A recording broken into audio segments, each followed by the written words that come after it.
the front of my book cover, for those who are listening, is a distress signal. It's a flare. And basically my thought for the book was, this is a flare going up to the industry, like, help, we're in a crisis, like, do something. Because the only people who can do something is people who actually own businesses and who are in a position to hire and take on an apprentice and train young people, bring on people without experience. Because there's lots of great people, but they're like, well, I can't get a job because everyone's asking for 5 years experience and I only, maybe have a summer job, or I'd have none. And it's really hard. So we have to go out on a limb and invest in people. And that's one of the messages in the book. Welcome to the On-Site Podcast. We chat with contractors, educators, industry professionals about the good, the bad, the ugly, and everything in between.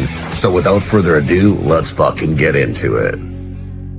All right, welcome back to the On-Site Podcast. I'm super excited to dig into this. We've got a special guest today, the official new bestseller as of yesterday. Manya? Yeah.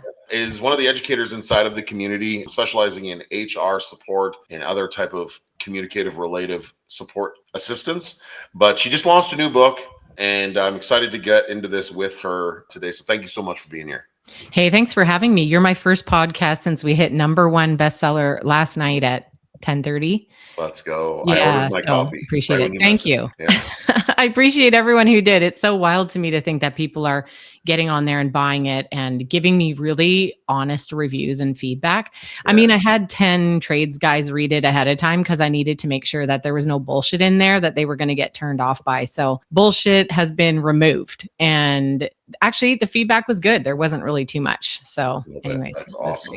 Well, we'll plug the book right out of the gate. Where can people go find this book? Okay, I'm rolling, if you hear my chair. Yeah, you bet. I'm grabbing a copy here. Actually, I don't have too many physical copies yet. The box is supposed to arrive at 2 p.m. today with all my hardcovers, but It's called Pass the Torch. It's a rallying call to rescue the future of trades. And it's written, by me through Generation Tradesperson. We'll get into what that journey looked like, but it's available on Amazon, Barnes & Noble, Indigo, my website, bulk orders, all that stuff. So it's kind of everywhere. The audiobook is going to be released in the next few weeks as well. I've already recorded it. It's done. It's submitted because I know a lot of our readers are listeners, right? These are guys going to listen to it in the truck. And it's about a 5-6 hour audiobook. So like my husband listened to it in one go on a long drive. And he's like, it's basically like a 2 Sean Ryan shows. It's easy. It's like not as interesting maybe, but yeah, it's, like just a couple long podcasts. So it's a good listen. And I did narrate it myself. That's great. I saw that you were recording that. I've loved following the journey. I know that you were a little bit reluctant, like you'd mentioned earlier, about digging into using social media and Instagram. And so, I'm assuming that if somebody is wanting to quickly follow you on Instagram, that'd be a great place to find the book as well. Yeah. So follow me, Manja_Horner on Instagram. And also I'm pretty active on LinkedIn. So I'm there as well. I sort of get different people on different platforms and sort of different conversations happening. So I find the LinkedIn community is actually pretty cool. I'm connected with a lot of interesting guys around the US, especially who are doing a lot to attract and find tradespeople because they're desperate. Everybody's desperate to find good people, especially growing a team. Yeah. Right. The industry is declining in a big way. And that's why I wrote the book, because I think we're on the verge, on the cusp of a little too late. And so this is literally the front of my book cover, for those who are listening, is a distress signal. It's a flare. And basically my thought for the book was, this is a flare going up to the industry, like, help, we're in a crisis, like, do something. Because the only people who can do something is people who actually own businesses and who are in a position to hire and take on an apprentice and train young people, bring on people without experience. Because there's lots of great people, but they're like, well, I can't get a job because everyone's asking for 5 years experience and I only, maybe have a summer job, or I'd have none. And it's really hard. So we have to go out on a limb and invest in people. And that's one of the messages in the book. I love that. Well, I mentioned to you earlier, still a bit emotional too. Even when you talk about like passing the torch, my son is, last night he lost out in in finals, I guess, whatever you want to call it, semifinals. And so we're talking hockey, right? We're talking organized hockey, or as organized as a community can organize it, but organized hockey. And so he's been playing for 15 years. And so he's been apprenticing as a welder for over a year now, and still he's in grade 12, which is wild. So Great. he's about a year. He's So a year ahead of the game, and he's really taken a interest into construction, which is great because, obviously that's my background. And I didn't originally want him, if I'm being completely honest, I didn't want him to go down that road. I feel like there's, unfortunately, some challenges that live within that, but you know what? He's raised by me. I've lived the experience. I've helped him, really understand. And this book would be a great opportunity for him to just, that kind of stuff. He's not really a book guy. So maybe the Audible. Hopefully the audiobook will be good. And my kids, they opened it up this morning and they read the first, and my kids are little still, 13, 11. And it starts with, what the frick are those idiots doing? And they look at me and they're like, well, at least you didn't say the bad F word. I was like, don't worry, I said it enough in the book. But so like I read it. I like the audio version because I do put a fair bit of, I like that I could put emphasis on the words that I thought mattered the most in the sentence. Like, when you pick it up and read it, you're just going to put the emphasis on the area that you think is, that your brain is telling you. But I like that I could emphasize the parts that mattered. So actually reading it was my favorite. I love that. Yeah. Jinx, we said the same thing at the same time. When I was doing my book, when I put my book out there, one of the most uncomfortable, just like weird, not uncomfortable, just weird moments is like you write down, something that is important and special to you and private to you in a roundabout way. And now it's documented. Now it's shared, and you're just and you're like handing it across the table to Amazon, and you're like, okay, here you go. And it was this weird, like, are people going to judge me? Are they going to have like all this like thoughts about me? Are they going to you go through this major imposter syndrome, massive. I'm going to tell you the therapy sessions I had to do for that.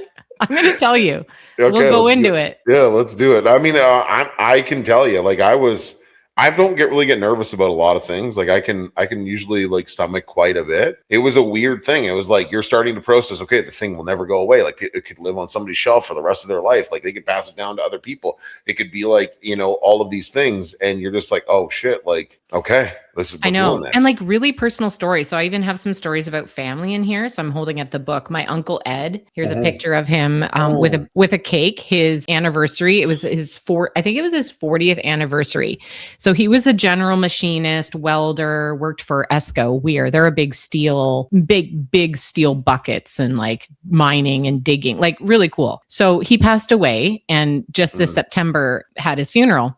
But the story in the book is about his funeral. It was lined up with guys from the plant. Tears in their eyes. Everybody had stories about him. And I use him as an example just to talk about like the loyalty that you can get from your workers. And the plant literally put their flags at half mast for him. And he was 5 years retired. Like it just shows company culture, like what it can mean, even in a big company that's gone union and has been acquired and all these things. Like there's still those elements of culture and humanity that's the reason why people stay, because it becomes more than just a paycheck. And I've got so many stories of like that in here. I even pulled in like some pictures of my grandfather who actually owned that plant. He died 4 months before retirement. Sorry, he was the plant manager. He didn't own the plant. I'm sorry. I was reading something else when I said it. He probably felt like he owned it. Yeah. And like pictures of him back like before he immigrated. So I talk a lot about immigration as a policy and a solution. So there's some really personal stuff. There's pictures of my dad working in here, projects that I worked on. And it was so funny because yesterday I went down to my favorite local coffee shop and there was the like old, I call them the old farts table. And I was like, hey, look at the book's done. And they all know, they've watched me write it in the coffee shop. So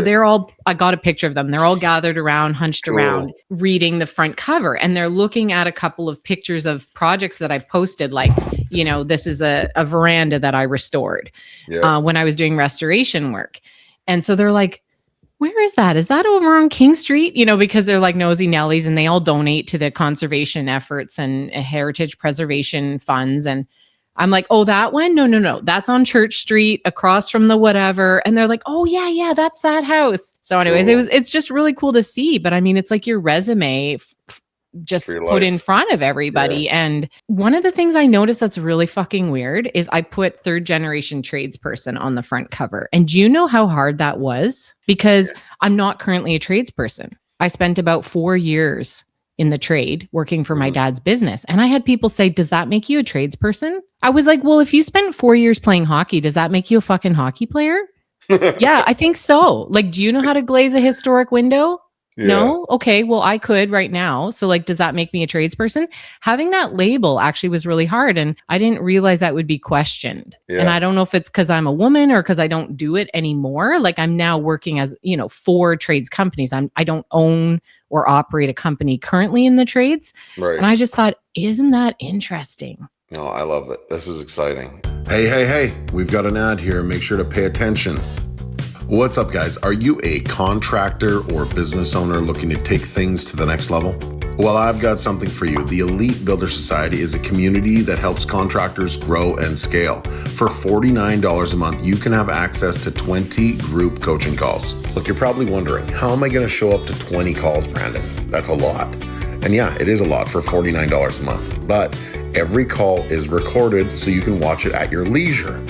But you get the best experience when you're live on the call with us. Okay, at the end of every webinar, there will be a Q&A where you can ask the industry expert questions that you can implement into your business. Look, if you're ready to take things to the next level for $49 a month, go to ebsworks.com and register today.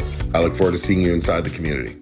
We had a great convo too prior to digging into, to pushing record, and sometimes that's where the tea is where you're, in the pre-conversation and talking about all the things. We've had a couple presentations from you inside the community, and we've had a couple of conversations just in general. And I work with a lot of people in construction, right? I work with a lot of professionals in construction, people that offer service and communication and tools and systems and strategies and all the things. Software, yeah. And so, every time we've had an opportunity to speak together, there is a layer of confidence that is just oozing from you. And I love that. And that's important, I think, for anybody in the trades. And I think that probably comes from, your time that you spent with your dad and your family, working in it. You would have been able to see it firsthand.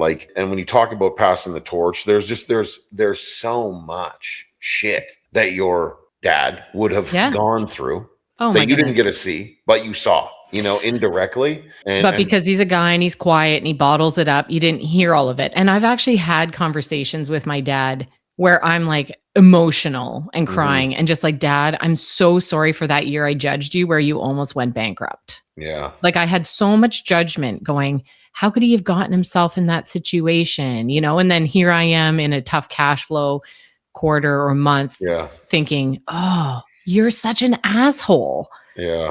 I've experienced such similar things too with my mom. I was just like, I was a shithead, complete shithead. Yeah. I mean, it can happen, right? We can judge so easily. Yeah, quickly. So anyway, book is live, cited for you. I can just see how this has kind of raised your energy significantly, posting content online, which is great. I think that honestly, if you really lean into the person that you are and start sharing more of that just naturally every day online, you'll get a following of people because like you're just a beacon of support for the people that you offer your services to, and that book is the start of your life's work. Like you're probably not feels done. like that. It feels like that. I mean, it feels like the start. I already have another book brewing to research aimed at the Gen Z worker because I'm sorry, buddies, but like we gotta like take the cool shit about us. And that actually, there's a whole chapter in my book right now that talks about each of the generations. It talks to them, each one. And it says, this is the amazing stuff that you bring. And here's the shit that you suck at. Like, here's the stuff we don't want to take from you. And I hit every generation. Like nobody's off limits here because we all have stuff that's really good about us, like innovative, like work-life balance, all these things. But then there's like, come on, like you gotta be willing to lift something heavy and try 3 times before giving up. Like, there's just aspects of each generation that need a calling out. And I do that. And I do think like I love young people. And I mean, you and I both have kids coming up into careers and they do sometimes need a kick in the ass. Oh, and that's okay. Day. Like everybody does. Yeah, every day, This morning. Yeah. this morning where I'm like, do you want the dog or not? Because you clearly are not acting as if you want the dog. So I will send her somewhere else where she's loved. Like, love you it. have not Cool. walked So, her and her water bowl is empty. Like, come on. so tell us a little bit about your journey. Like, so Okay. you were raised by a contractor, father, Yeah. builder, and then you've navigated into some HR work, I believe. Yeah, let me give you a little kind of give us a synopsis little of that.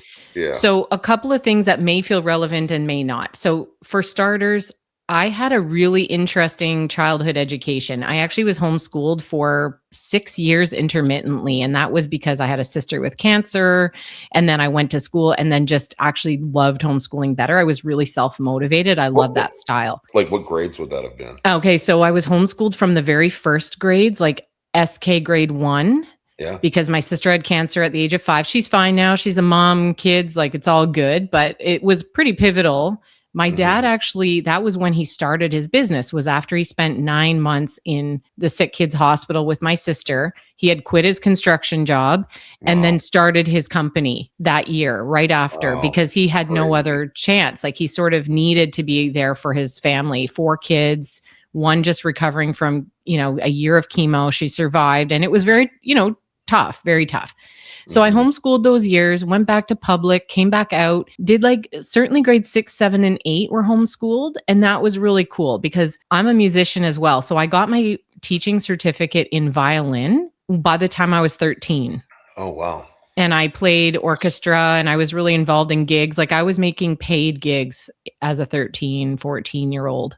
Weddings. Like I was always very entrepreneurial and I practiced a lot because it was the 90s. I didn't have a TV. Like we just did our music. Like there was different things we focused on. So that's important to note. So my dad this whole time is growing his construction business and he works with a lot of guys from the UK and learns all of this heritage restoration from the UK. Okay. Learns custom window manufacturing, and he's a very craftsman type person. He's very artsy, really smart as math, and he's also a musician. So just kind of where are you guys located?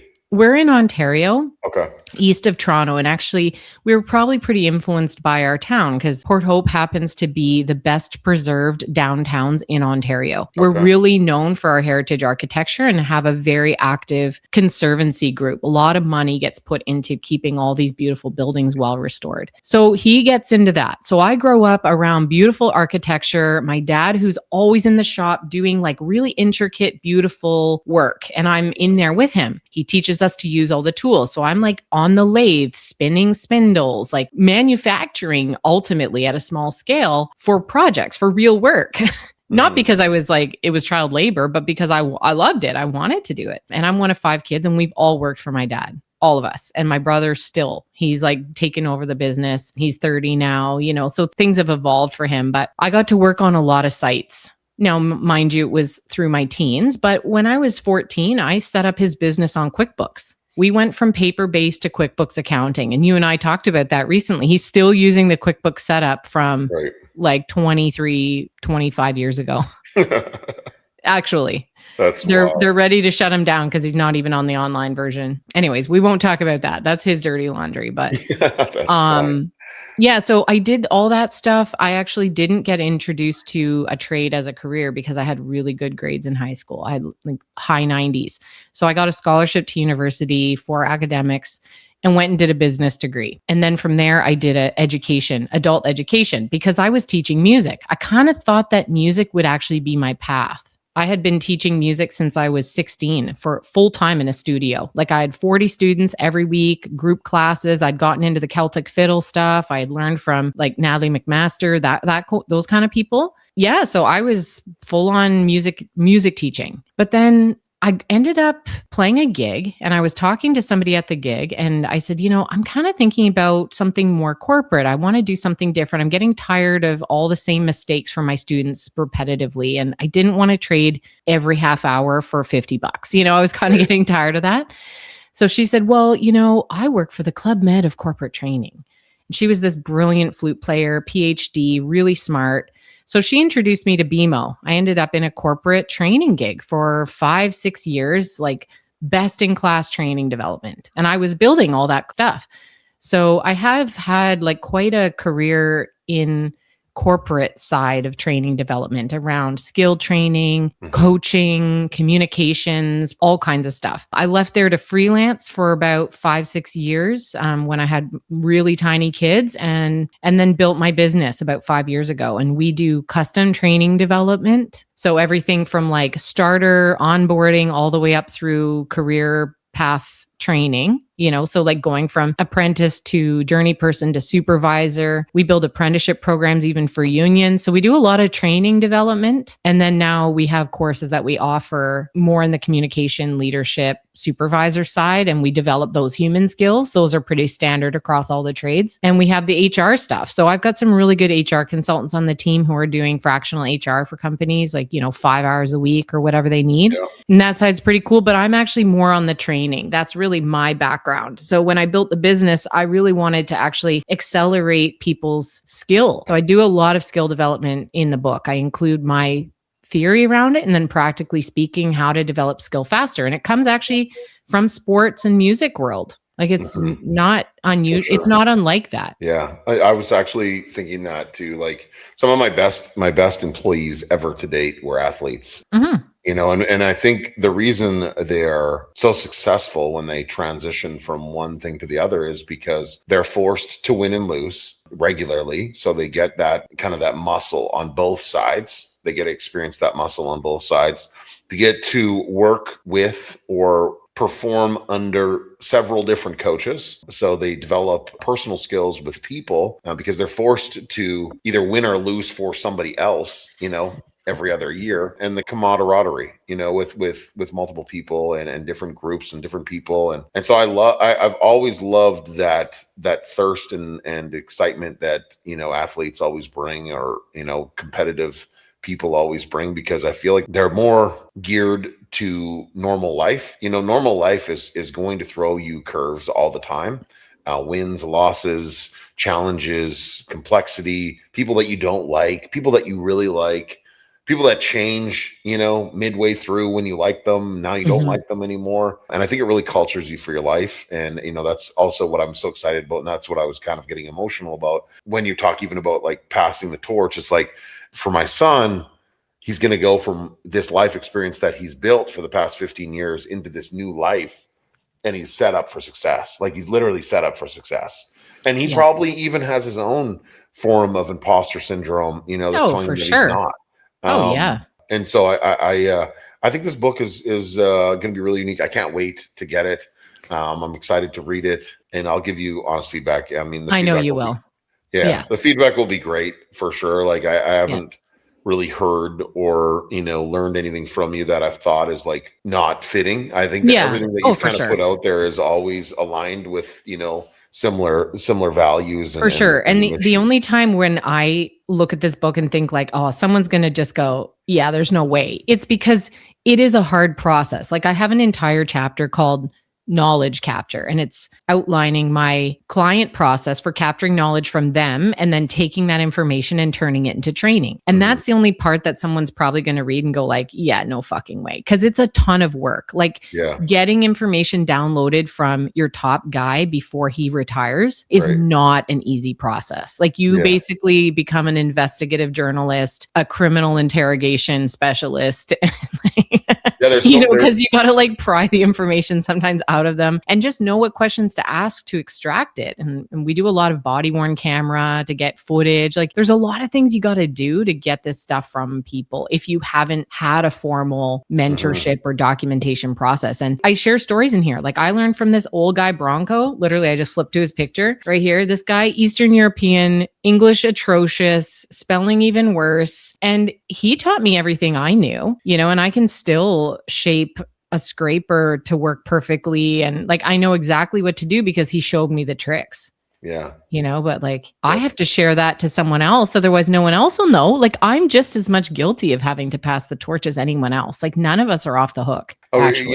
And when you even explain it like that, like I feel like in my life journeys, I had some really good mentors in my life, and and mentorship and coaching and stuff really wasn't around when I was building my business. No, it wasn't formal back then. Yeah, like, it's too bad because it's so good. Like Some of the work that I've done with some of the people that I work with is just like, I wish I had access to something like that. But my son and I were at the dump, and there were these pipes coming out of the ground, right? Mm-hmm, yeah, the they're laid up methyl. Yeah, they're whatever. laid up the hill, and I was like, "What do you think those are for?" He's like, "Oh, so the pill doesn't burn or something." And I tried to, and then I looked at it as an opportunity to explain. And so I noticed that I do that so much with them, and there's probably only like 20 or 30% of it that they actually retain, but I'm just constantly, maybe more. I think there's a fair bit, and I do say to the kids, I'm like, if I get annoying, just tell me, but I'm not going to stop, because I only have so many years where I have your attention. Yeah, it's crazy. I have a lot to share.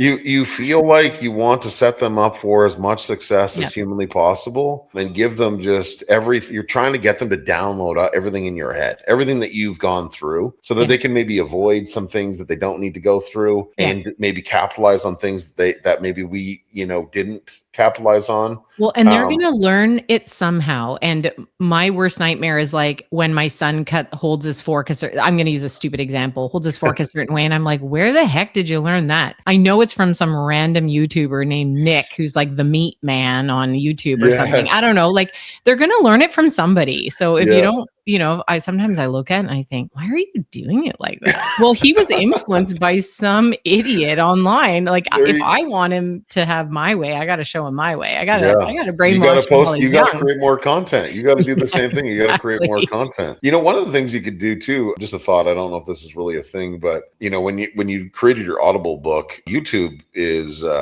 like going to be crazy. Oh, crazy. It's going to be crazy. And maybe there's a way that you can kind of convert the book into video chapters where you're actually reading, because you have so much like movement energy when you're speaking that I think it could be an enjoyable read where you're reading it kind of live. I would read it again.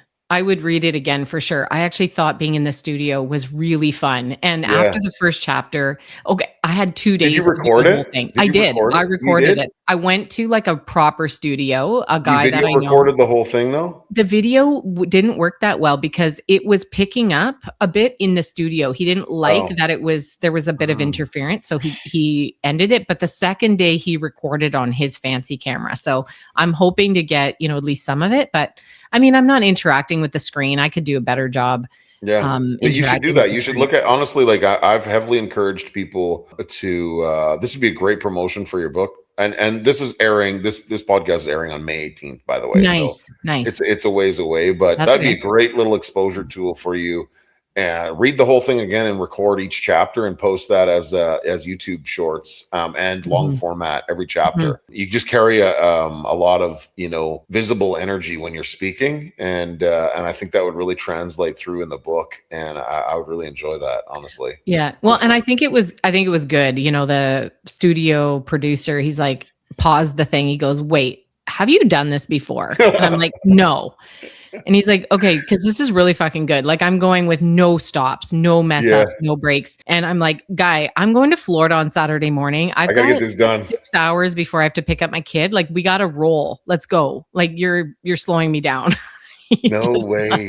Yeah, you should, honestly, if you're that well organized in reading it, I honestly think you should look at doing that. Like, yeah, we'll see. Well, it actually goes live in 10 days to buy on Audible. So we'll kind of start there and see what the uptake is. But I think it's going to be really good because honestly, most of the guys who I'm texting, they're like, I haven't read a book since grade 5 when I plagiarized my book report. So like, where's the audio? And I'm like, it's coming, but don't be a butt, like buy the book too, because there's a lot of good stuff in here that you might want to come back to. So that's the only thing is, bookmark it, and it's, decent size font. So it's not too hard to get at. Anyways, I don't know. Do you want to talk about anything other than the book? I feel awkward promoting this thing. I'm not going to lie. Now okay. So we're going to talk about that because when we originally were talking, you said that you don't really self-celebrate. And that's like something that you have to incorporate as a non-negotiable in your life. I've started because it's nuts. It's not natural for me to celebrate anything.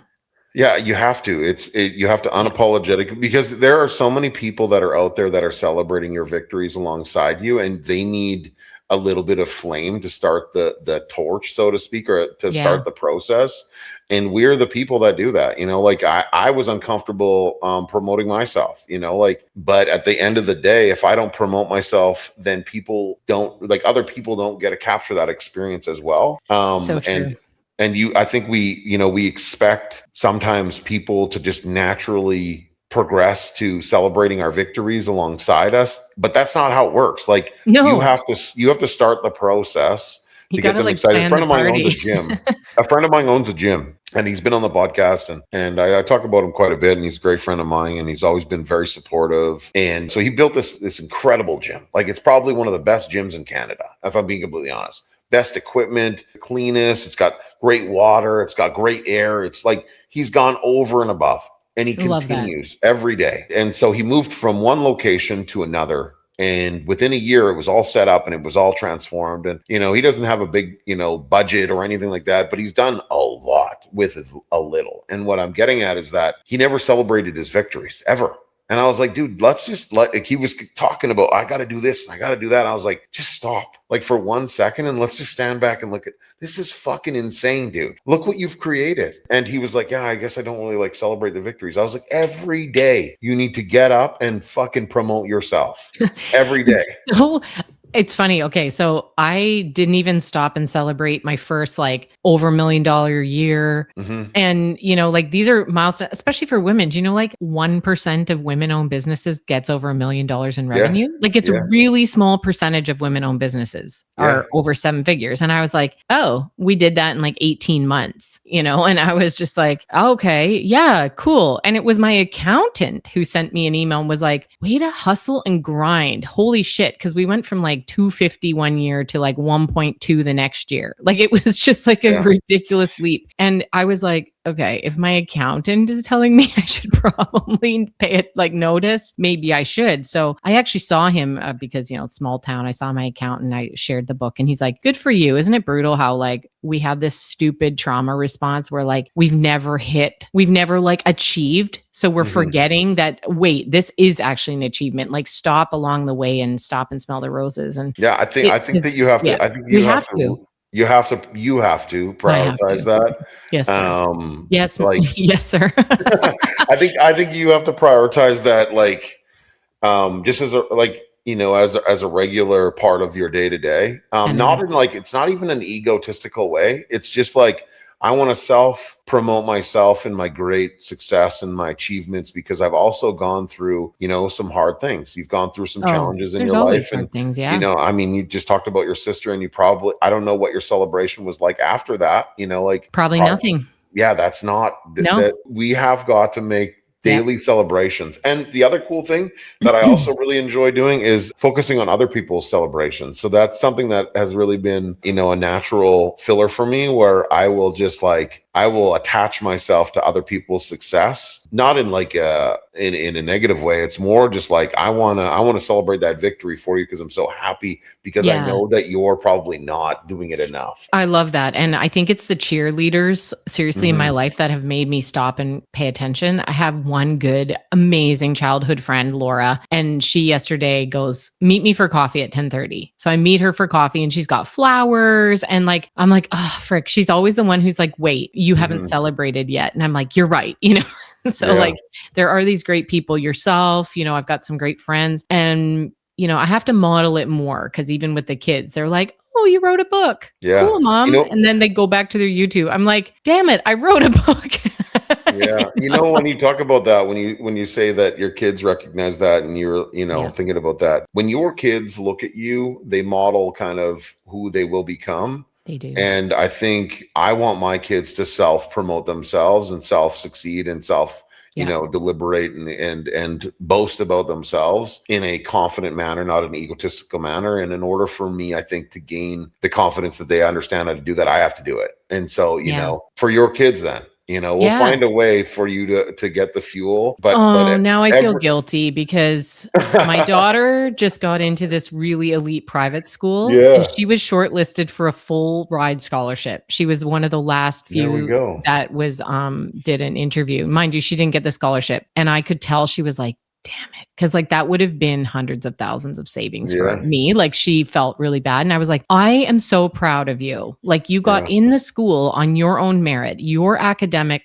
achievements, you're being a cool ass kid. Yeah. You know, you talked about volunteering and, you know, participating and all these things, which is why you were chosen for the scholarship shortlist in the first place. Like that's all on you, girl. Yeah. You know, like you got the piano thing, you did all that, and you know, play the sports and are excited about trying new things. Like they didn't need her to be a genius to get the scholarship. It was more about being a well-rounded, interesting person that they wanted, you know, as part of the community. And so I'm like, that's you, girl. Yeah. You know, and she was kind of like, oh, okay, was this a big deal? I'm like, yes, it's a big deal. Like not everybody gets into this school. You're projecting on her that she has to celebrate it, but you're not celebrating your own stuff enough. Right. So I gotta take my own medicine. Yeah, you gotta, and it's a hard thing to do. It's really hard. You know, like it's probably one of the hardest things, especially for the greatest people. Like the greatest people are the quietest ones, and that's okay. Well, and I admire so many amazing people, and I don't see myself in that category always. And I think that's the challenge is,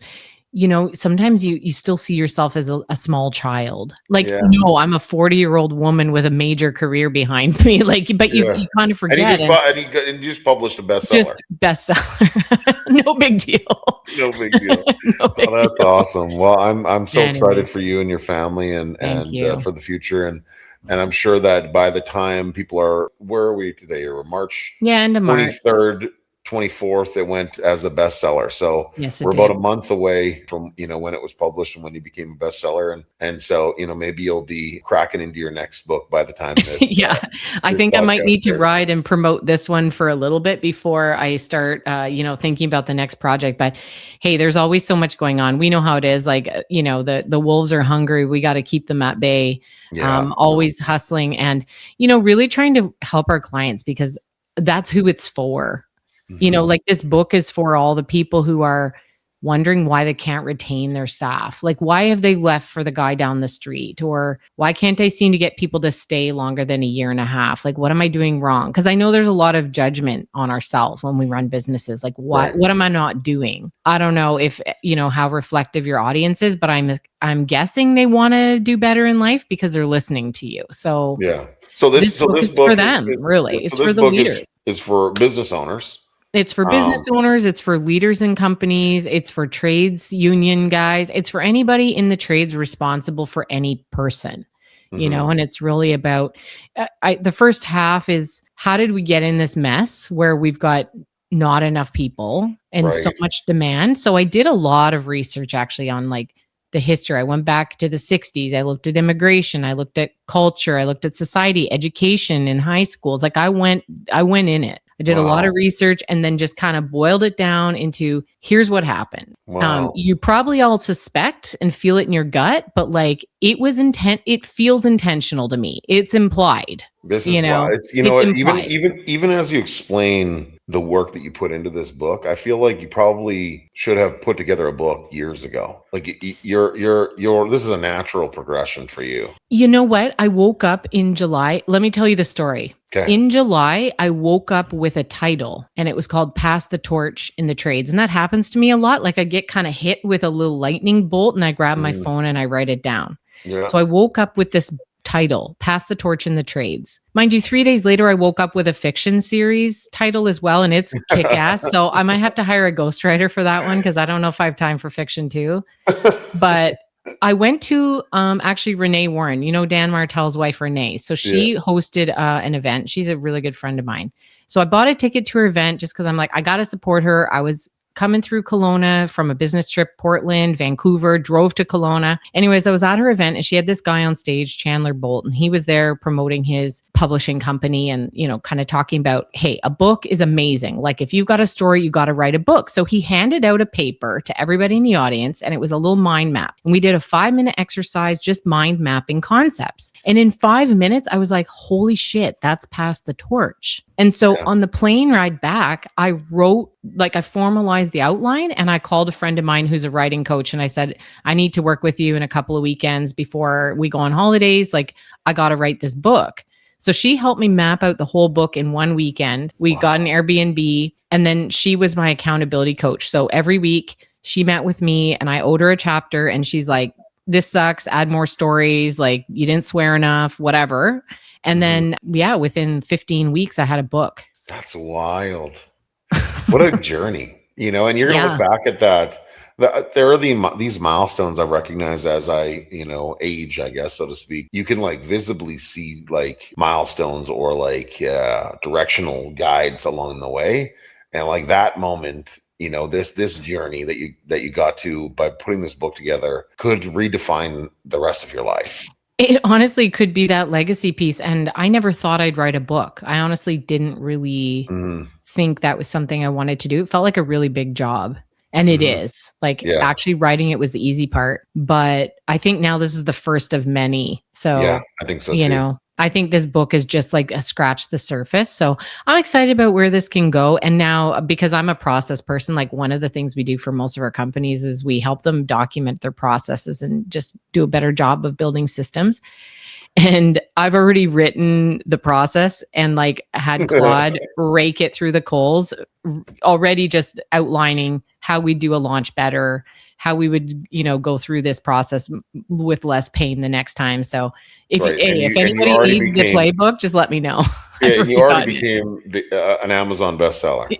Yeah, let's do this. Yeah, so you already became a bestseller, but you're still finding ways to make it even better. Yeah, because I was like, man, we sucked at that. There was so much we could have done better. Anyways, wild. It's okay. One of the things we were going to get into right before we talked, and this is a mental health thing. So I don't know if your listeners, they probably should hear it. Okay. We had talked a little bit about how sometimes you need to do like literally a mental health therapy to get over your bullshit, to put this kind of thing out in the world, because it's not easy being visible. Like I have to say, I don't love the feeling. I can be on a stage and play the fiddle and it's fine, but I don't want to talk to anybody after it. I just want to like hide away and you heard it, great, you liked it, awesome, but like I don't want to know. So I did talk therapy because my husband was a detective for 16 years. Well, 6 years, but he was a cop for a long time before that. So I have a lot of shit and mental baggage from his career, actually. Sure. And I've had to unpack a bunch of stuff since he's left that career and gone into something else. I had to unpack a lot, like, being prepared for him to be dead. Like he was in a very dangerous role in his last 6 years. So I had done a lot of talk therapy and I got to a point probably 9 months ago where I'm like, I don't want to do this anymore. Like, I feel like I'm just bullshitting my way through this therapy, but I know that I need to uncrack something because I have this book coming out and I'm scared as heck for it to go out to market. So I had found from another friend whose husband was in law enforcement and he was having really bad anxiety and panic attacks in public. So he did EMDR, which is like an eye movement therapy.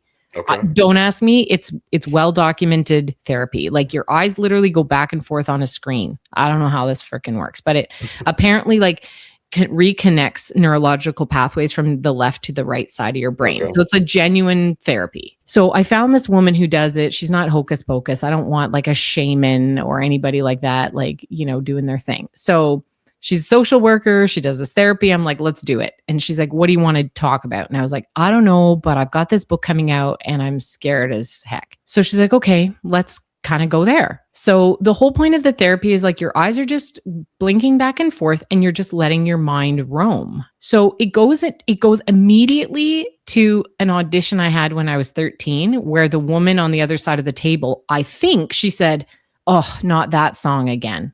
Maybe she didn't. Maybe I have no idea, but I had this feeling of like, oh shit, my best song is not good enough. Right. And so I immediately went to this minute. And when I came out of this like blinking thing, she's like, where did your mind go? And I was like, to this audition. And she's like, okay, interesting. And then I just like broke down in tears. She's like, okay, interesting. This has nothing to do with a book, And so through this session, it went back to more music. It went back to my dad. It circled back because he was a musician and an amazing one. So it circled back to my dad again and all this like, oh no, what if I'm not? Anyways, it was crazy. I came out of that session. We did one more and I feel fine about this book going out. Like I had some butterflies the night before it published, but like not debilitating. Yeah. So I think sometimes like finding these therapies that actually work are important. And I'm coming from it from a PTSD angle. Like there's legitimate Yeah. No, I think especially for women. that even like when I put my book out there, it was just uncomfortable. You're putting yourself in a position, a vulnerable position. You know, I post content regularly, and I mean that in itself is a vulnerable position. Earlier today, I was super emotional. You know, talking about my son's thing. I recorded myself literally crying, and I'm like, okay, should I post this? Should I not post this? Should I post this?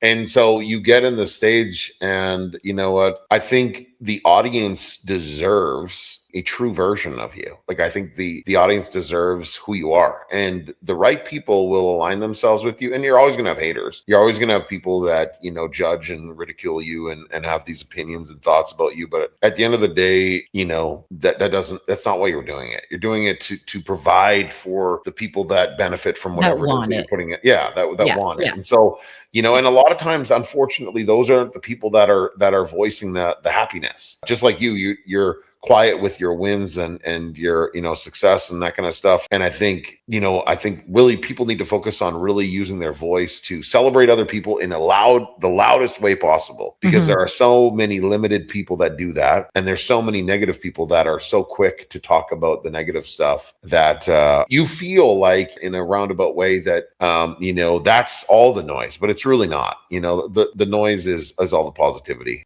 I'm excited for your book. I'm excited to get it. I should be getting it in the next day or two. One more time, on Instagram, where can people find you? Because they can access your book through your Instagram. Manja_Horner, Manja. I have a bit of a weird name there. And my book is... Unique name. Unique. It's a Dutch name, but it's not typical. Yeah. It's a J, like, I don't even know. It's like like yam, but it's a J. Well, when I first met you, I messed your name up. Oh, that's okay. I don't even worry about it, because it's like, whatever, like, go for it. Yeah, well, people mess up my last name all the time. The worst was going to the bank when that's true. Yeah, when I go to the bank and the bank teller's like, okay, Brandon Fuchs, and I'm just like, whoa. You're like, okay, you don't have to say it so loud. Yeah, I think it was like 15 or 16 years old when it first happened, and I haven't asked my kids if anybody's ever said that to them, and I'm going to ask them actually later. Yeah, today. You got to ask them now. Like, how badly has our last name been butchered? I actually don't. I like it. I like that it creates. Oh, I think it's an icebreaker for me. I love it. I think it's great. And I don't clutch my pearls at any of it. Like, I really genuinely, it takes a lot to offend me. You have to basically, you know, but the book is passthetorchbook.com. There we go. Passthetorchbook.com. Right there. Awesome. Wow, you were quick. Anything else you want to share with us today? No, I would just say, you know, open your mind to the idea of giving young people a chance in the trades. I think that's the key right now. It's going to cost us a little bit, you know, hassle, because nobody wants a brand newbie. But I think it's our duty right now to take at least, you know, several young people over the course of our career and try and give them a chance and train them, because we're not going to make it with enough tradespeople unless everybody takes some. You know, you can't just go headhunt the top guys. You've got to give young people a chance. And they're going to suck. And you're going to be like, you hold a tape measure like that, you're an idiot. It's going to happen. But like, it's not their fault. They just haven't had the chance yet. So. Well, I appreciate this conversation. I'm excited for your book. Thanks for platforming. I think we should definitely get you back in the community to do a presentation. We've got quite the group of people, and I think if we can market it correctly, we can get enough people in the room. Not to necessarily sell. Obviously, we want to sell the book, right? Yeah, but at the end of the day, the book's an expensive business card at this point. Like, to me, it's like, just give it to people. I just want everyone to have a copy. It's not for money. Love it. Yeah. Well, I appreciate you. And I'm excited for your future as a book writer. Yeah, well, I'm excited too. And when your son's ready for an interview, he's the age that I need to interview. I'm partnering with a university to do primary research for the next book. Yeah, he'd be down. Yeah. I mean, it's awkward. Good luck trying to crack him. He's going to be like, what do you mean we're having a conversation? Yeah. When he was younger, like not even that long ago, during the summer, I bought him a membership to a golf club, and he would go there. I think they're like 5 years, maybe more, and he would go on like with a random foursome. Oh, and nice! It'd be a bunch of old guys. Yeah. And so I was like, you got to make sure you have a conversation with each one of them, get their name, learn a little bit about them, and then report back. Hand. Yeah, exactly. Yeah. And it's so important to teach that. he should be able to hold a conversation, but yeah, you He'll let get me know. there. He's clearly just, there's an age where they're self-conscious and kind of too cool for school, and it happens. I see my 6-year-old, he's out in the lake and he's talking to these two dudes over March break. We were down in Florida and they were clearly locals, and they're like, "Hey, little buddy, what's up, man?" And he's like, "Yeah, this is my name," and he's telling them where he's from, and I see his hands gesturing, and I'm like, "Right on, buddy. You keep that. Don't lose that." It's been goes away when they get awkward. This has been a great episode. I really appreciate you. Excited for your book and all your future success and your current success. Thank you. And to get you to present back in the community again. Thank you so much. Thanks for having me. Thanks for listening. Yeah. All right, everyone. Thanks. All right, that concludes this episode of the On-Site Podcast. Remember, if you enjoyed this episode, please pay the tax, share the show. Guys, if you want to be a part of the Elite Builder Society, all you got to do is pay $49 a month. That's it. $49 a month. You get 20 group coaching calls every month. Okay? Go to ebsworks.com and register today. If you enjoyed the show, please pay the tax and share the show.